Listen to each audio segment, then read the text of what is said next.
जहां आपके शूरवीरों ने भारत को बचाने की जान दी थी, वहां स्मारक बना हुआ है और वहीं एक वाटिका बनने जा रही है। मुझे ऐसा पता है, मुझे किसी सरकारी आदमी ने नहीं बताया। मेरी अपनी जो 28 साल की मेरी दुनिया है, वहां से मुझे पता चला है। मैंने कहा मैं अकोला वालों के ही साथ ये खबर शेयर करूंगा, क्योंकि महाराष्ट्र से अच्छी जगह नहीं होती और अकोला वालों पे तो मेरा कर्ज था कि आपने जितनी मेहनत के साथ 9 अप्रैल को जो सभा की थी, उस सभा को दुनिया के लोगों ने कहा इतनी तेज बारिश में कुर्सी उठाए धनाढ़ लोग खड़े हुए हैं, पुष्पेंद्र जी ऐसा होता नहीं है। तब मैंने टावरी साहब से कहा था आप जब कहेंगे मैं दोबारा आ जाऊंगा, क्योंकि उस सभा को संबोधित करने का मुझे अफसोस है कि मैं नहीं कर पाया। इसलिए जैसे ही उन्होंने कहा, मैंने ओम नरेश यादव से कहा कुछ भी हो जाए, अगर वो इसमें हमारी बहुत ज्यादा मदद भी न करवाएं तब भी जाएंगे। और टावरी साहब, उनके परिवार ने मेरा भव्य स्वागत किया और पिछली बार मुझे बताया गया कि 100 से ऊपर संगठन थे। उन सबको भी प्रणाम करता हूं। हो सकता है कि इस बार उसमें कुछ कम रह गए हो। जिन्होंने पिछली बार भी सहयोग किया था उनका मैं इस बार धन्यवाद कर देता हूं।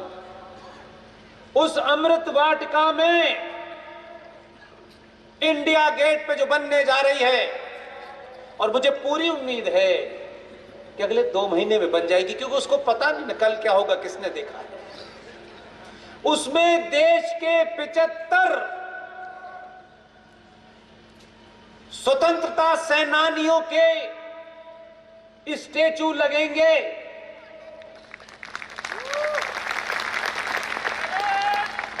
उसी स्टैचू में एक आदमकद मूर्ति हम सबके आराध्य वैचारिक क्रांति के सबसे बड़े दोता स्वतंत्र वीर सावरकर की मूर्ति लगेगी। उसी में बंगाल के उस छोटी सी उम्र में क्रांति करने वाले खुदीराम बोस की भी मूर्ति लगेगी। जब मूर्तियां बदलती हैं तो आपका हीरो बदलता है। तब आपको पता चलता है कि खुदीराम बोस ने इतनी छोटी उम्र में क्या बलिदान किया था। अगर कुछ चाटुकार सरकार के पेड़ इतिहासकारों ने अगर खुदीराम बोस, सुभाष को, सावरकर को, शिवाजी को अपनी किताबों में जगह नहीं दी, तो इस सत्ता के इस दौर में उसने उनको जिंदा खड़ा कर दिया है। आपको किताब पढ़ने की जरूरत नहीं है, इंडिया गेट पे जाइए, आपको पता चलेगा कि आपके पूर्वज कौन थे। ये झूठ फैलाने से लंबा काम नहीं चलता। इसलिए मैं 15 अगस्त 1947 को देश आजाद नहीं हुआ था और देश के कांग्रेस पार्टी के अध्यक्ष जो बने थे उनको 2 सितंबर 1946 को यूनियन जैक के नीचे लॉर्ड वोविल ने शपथ दिलाई थी। 1946 2 सितंबर। और ताज्जुब देखिए,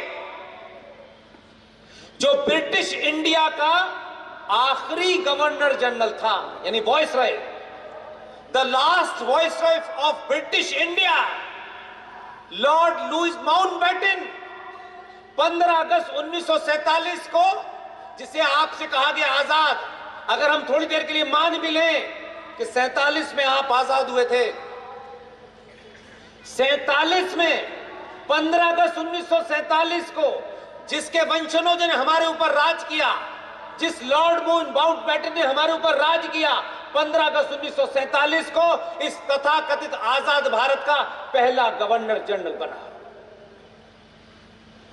बात यहीं तक नहीं है, ये बातें तो आपने कहीं से सुनी होंगी, लेकिन कमाल है कितना जबरदस्त आने वाली नस्लों से महापाप किया गया। 1948 28 अप्रैल 28 अप्रैल 1948 को ब्रिटिश गवर्नमेंट, उनकी कैबिनेट की मीटिंग, प्राइम मिनिस्टर क्लेमेंट एटली, जो वो मीटिंग थी, उस मीटिंग के मिनट्स की कॉपी, ये उस मिनट की कॉपी है। आसानी से हम जैसों से तो कम से कम छुपा नहीं सकते। इसमें लिखा है a para from minutes of the Attlee's cabinet meeting. इस पे डेट है 28 अप्रैल 1948 और नीचे लिखा है prime minister of the dominion of India. ये 28 अप्रैल को 1948 में क्लेमेंट एटली, जो prime minister of great Britain थे, इस चिट्ठी में क्या लिखा है? आजादी की पोल खुलेगी आपके सामने। इसमें लिख रहे हैं, मैं आपको इसका हिंदी बता देता हूं। मेरे अपने फेसबुक पेज जो वेरीफाइड है, ऐसे डॉक्यूमेंट मैंने उसमें डाले हुए हैं ताकि आज का युवा मेरी बात पे यकीन करे, उसका दिल करे, लेकिन वेरीफाई जरूर करे। उसमें लिखा हुआ है, चिट्ठी लिख रहे हैं फूल वाले चचा प्राइम मिनिस्टर को, जो इंग्लैंड के हैं, कि मैं आपसे निवेदन करता हूं, मैं आपका अनुमोदन चाहता हूं कि लॉर्ड लुईस माउंटबेटन साहब, जिनका ट्रांसफर बर्मा के गवर्नर जनरल के रूप में हो गया है, क्या आप मुझे इसकी अनुमति दें कि मैं बंगाल के गवर्नर चक्रवर्ती सी राजगोपालाचार्य को भारत के गवर्नर बनाने की अनुमति प्रदान करें। हम 1948 में चिट्ठी लिख रहे हैं, अपनी मर्जी का गवर्नर नहीं बना सकते और हम आजाद हैं। ये इस चिट्ठी में लिखा है। अभी तो एक ही चिट्ठी है, बहुत सी ऐसी भी चिट्ठी है जो सार्वजनिक नहीं पढ़ी जाएंगी। इसमें आप शर्मिंदा नहीं होंगे, उनके वारिस शर्मिंदा हो जाएंगे। आजाद भारत की दो घटनाएं देखिए। 1961 में एक मैडम थी जो बहुत चर्चित थी। सब लोग आप नाम जानते ही उनका, लेना जरूरी है क्या? आप कह दें तो ले देता हूं। उन मैडम का नाम था, वो बहुत चर्चित थी। उनका नाम था लेडी एडविना माउंटबेटन। वो लॉर्ड लुईस माउंटबेटन की पत्नी थी। इसमें कोई गड़बड़ नहीं है। मेरा सवाल आपसे दूसरा है,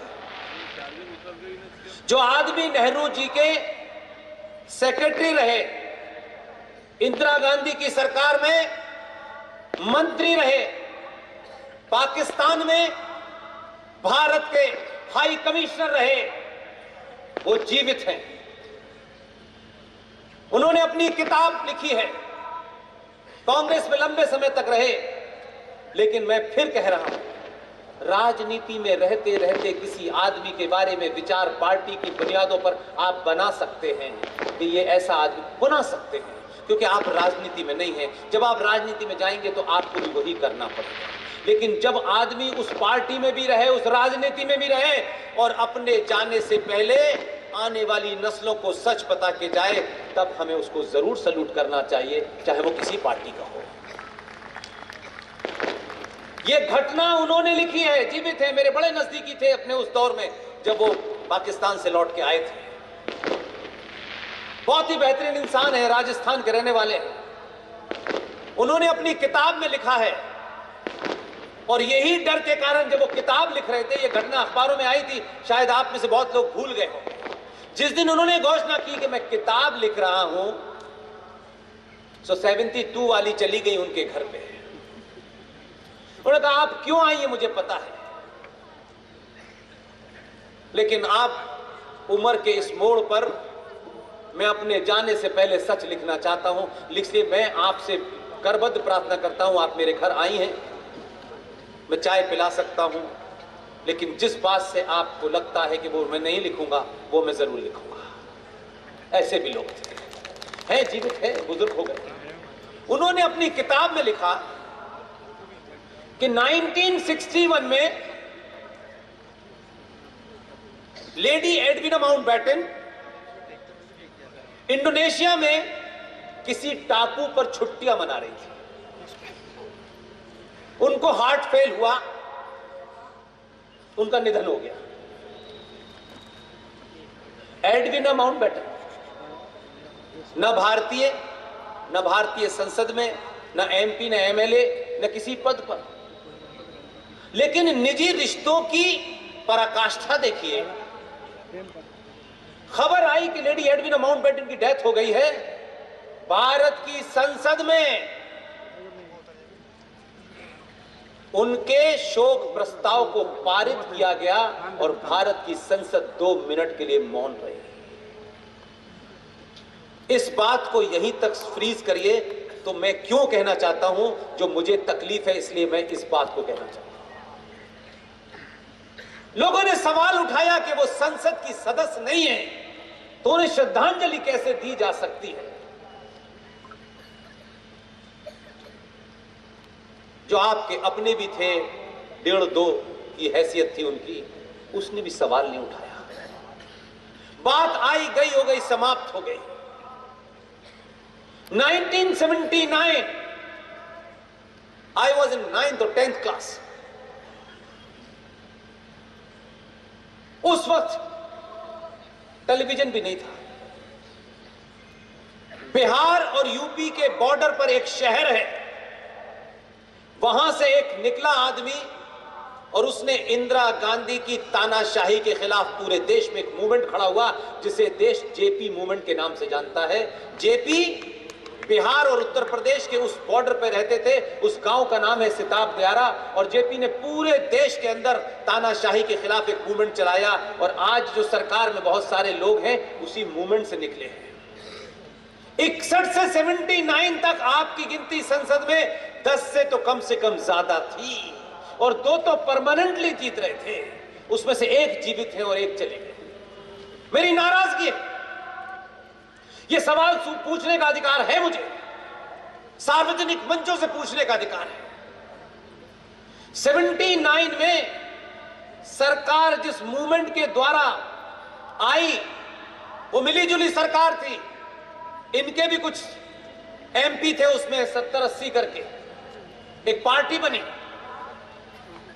जिस जेपी के बल पर आप सत्ता में आए, चाहे मिली जुली सरकार में आए, कम से कम सत्ता के सीटों पर बैठने का पहली बार आपको मौका मिला। उस जेपी के बारे में रेडियो में रोज खबर आती थी कि उनका रक्तचाप गिर गया है, रक्तचाप बढ़ गया है।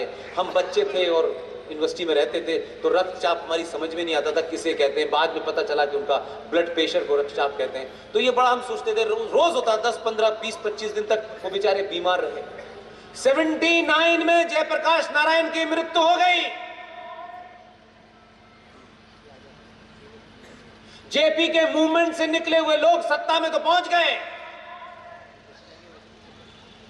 लेकिन जब कुछ लोगों ने कहा कि जेपी को भारत की संसद में श्रद्धांजलि देनी चाहिए, तो कुछ कांग्रेस के लोग खड़े हो गए, बोले जी तो सदस्य नहीं थे, इन्हें कैसे दी जा सकती।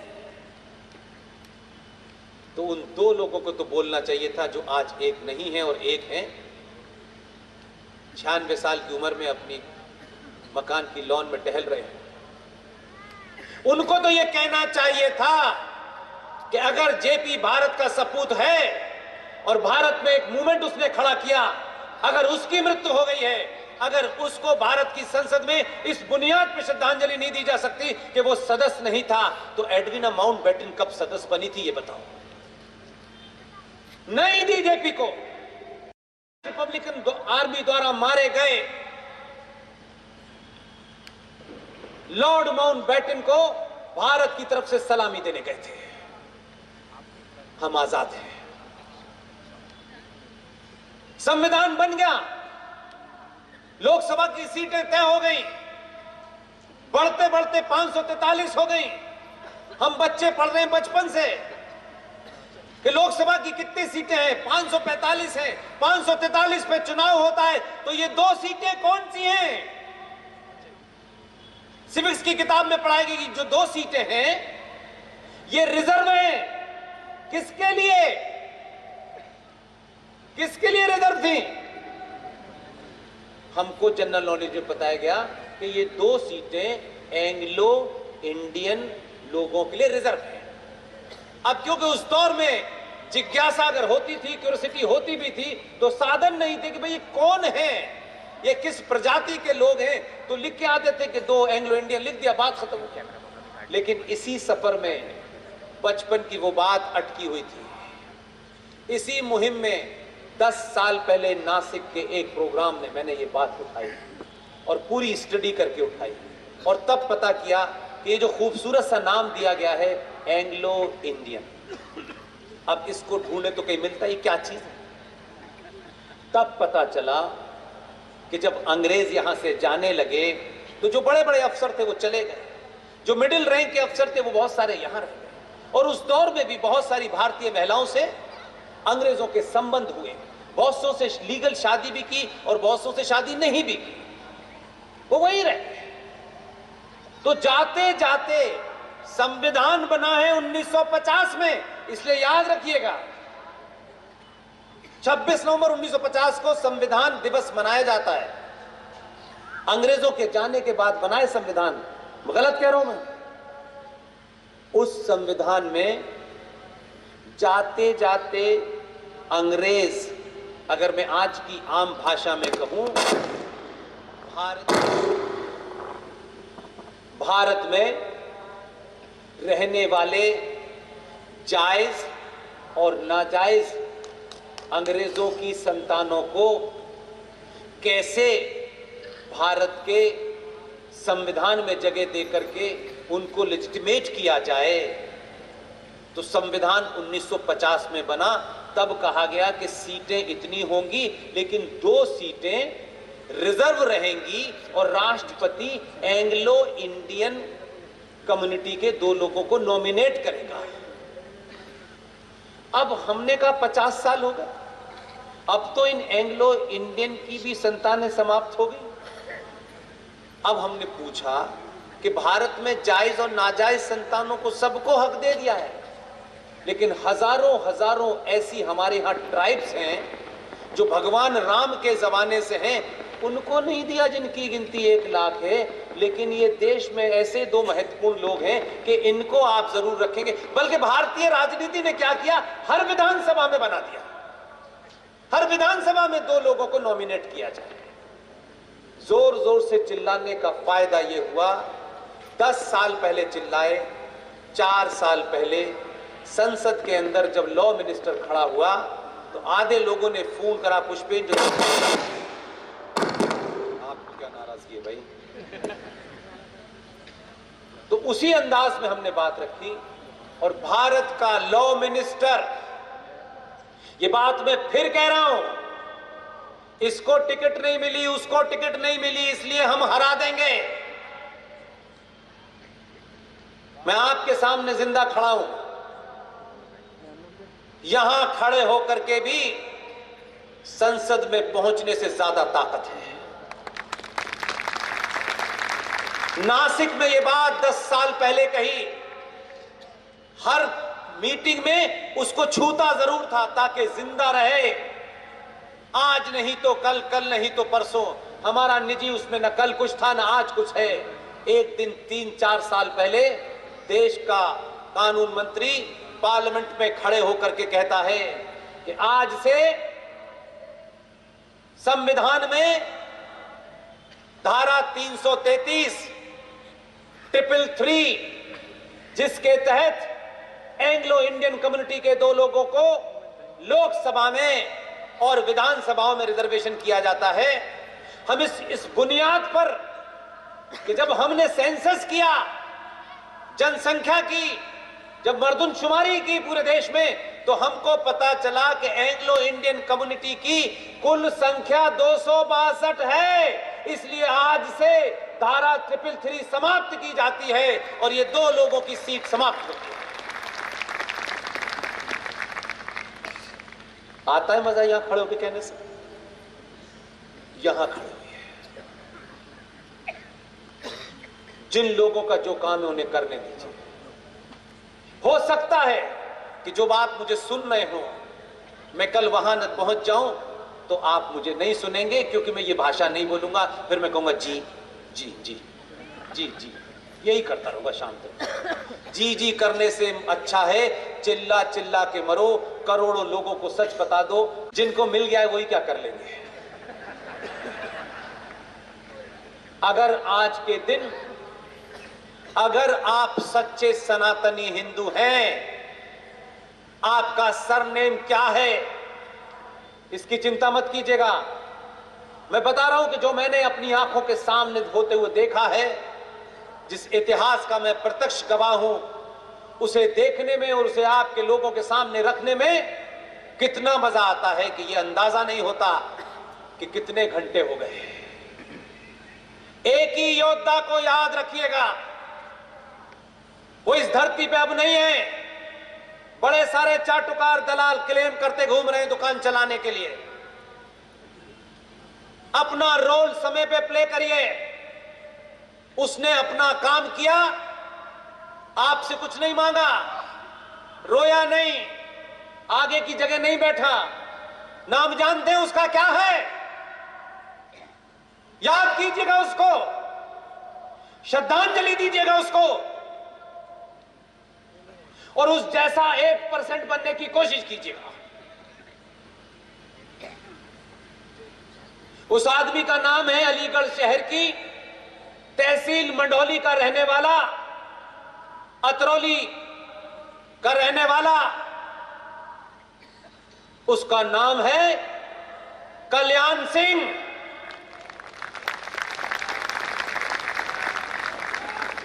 इसलिए कह रहा हूं, आज अगली पंक्ति में बैठने की बड़ी लोगों में होड़ लगी हुई है। आपके आदमी ने उस खतरे को भांप लिया था और लोगों ने जो इससे पहले थे, पार्टी वही थी। इसमें भी बड़े गड्ढे हैं, माफ कीजिएगा। एक आदमी उसने पहचान लिया था, उसने सत्ता आते ही जिन लोगों ने उस आदमी को अपने स्वार्थों के कारण पार्टी छोड़ने पे मजबूर कर दिया था, वो लॉन में 66-96 साल की उम्र में टहल रहे हैं, उनके भाग में नहीं था। मैं उस आदमी को आज भी सैल्यूट करता हूं।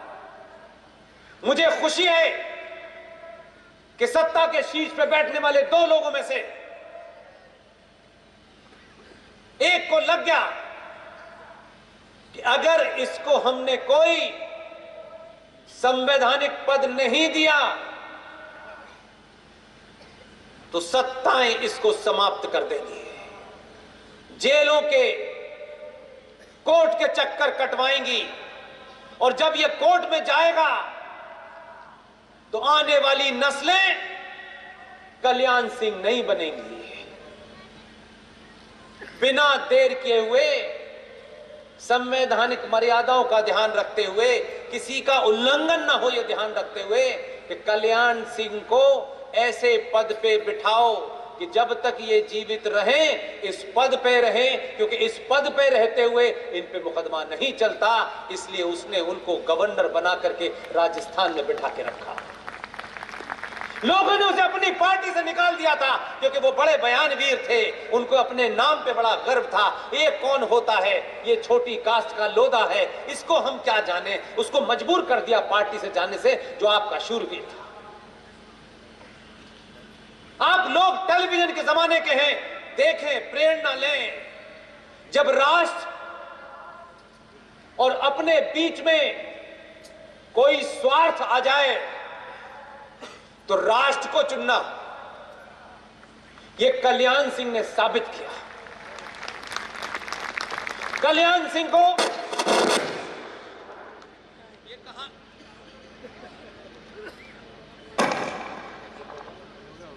कल्याण सिंह को यह कहा आ रही है बस। कल्याण सिंह को भारत की सुप्रीम कोर्ट में बकौल मुख्यमंत्री उत्तर प्रदेश कहा गया कि आप एफिडेविट दें। उसने एफिडेविट दे दिया लिख करके कि वहां कोई कानून व्यवस्था की स्थिति नहीं होने दूंगा, लिख के दिया। और जब कानून व्यवस्था चरमराई तो हाथ बांधकर मुख्यमंत्री निवास में गीता पढ़ रहे थे। देश के हजारों लाखों सनातनी गांव से, शहरों से, बिना जात के, बिना पद के, बाबर द्वारा 500 साल पहले भगवान राम के मंदिर को तोड़कर एक नाजायज मस्जिद को धराशाही करा, तब तक कल्याण सिंह गीता पढ़ते रहे। कल्याण सिंह को कोर्ट में हाजिरी देनी पड़ी, सुप्रीम कोर्ट में। सुप्रीम कोर्ट ने उनसे कहा कि आपने जो हलफनामा, जो एफिडेविट सुप्रीम कोर्ट में दिया था, उसने कहा हां मैंने दिया था। तो बोला आपको क्या सजा दी जाए? बोले मैंने उस हलफनामे और अपनी आस्था के बीच में मैंने अपनी आस्था को चुना। आप कोर्ट हैं, जो सजा देना चाहे दे दे।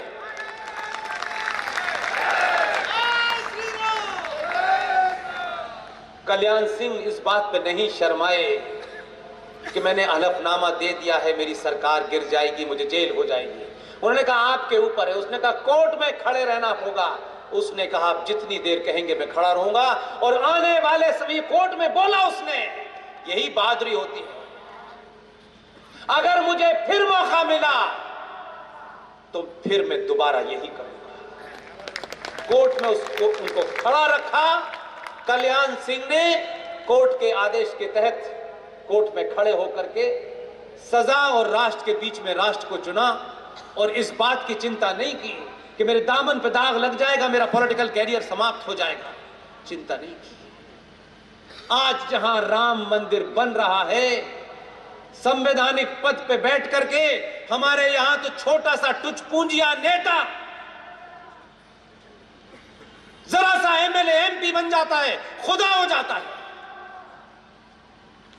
अपनों के ऊपर ही सवाल खड़े करने लगता है, क्योंकि उसको लगता है कि अरे अब तो मैं कुछ हो गया हूं, तो अब मुझे दुनिया की निगाह में अच्छा रखना है। कल्याण सिंह ने कहा मुझे दुनिया कुछ भी रख समझे, मैं सिर्फ सनातनियों की निगाह में अच्छा रहना चाहता हूं, भाड़ में जाए दुनिया।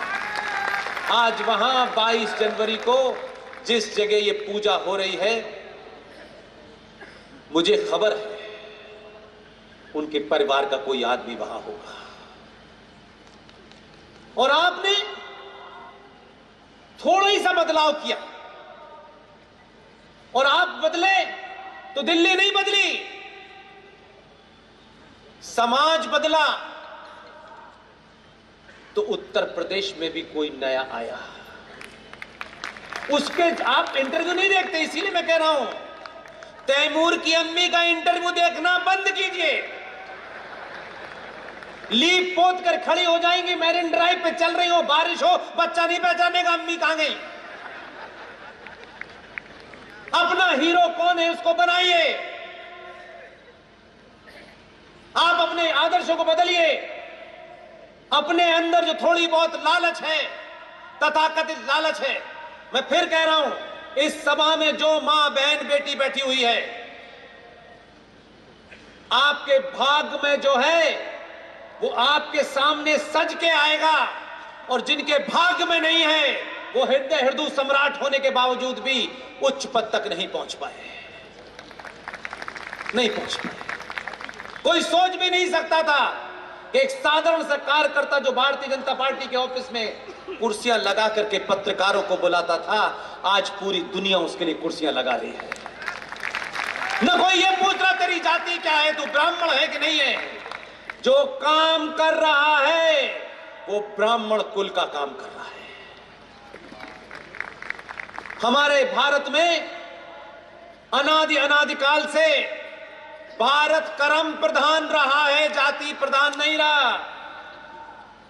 जाति कार्य से तय होती है, मां के पेट से नहीं पैदा होती, ध्यान रखिएगा। इसलिए योगी जब चुना गया तो योगी को टेलीविजन वालों ने अपना इंटरव्यू दिया। आप इन बातों को जिनको भूल जाते हैं या आपके मन मस्तिष्क में नहीं होता, मेरे लिए वही सबसे बड़ा मोटिवेशन होता है। और मैं इसलिए आपके सामने रखा, हो सकता है 2-4 लोगों ने देखा हो, नहीं देखा हो तो बताना चाहता हूं। ज्ञानियों ने उनसे पूछा, किससे पूछा? योगी से। योगी से पूछा, आप मुख्यमंत्री पद पर आपको शपथ दिलाई जा रही, कैसा लग रहा है?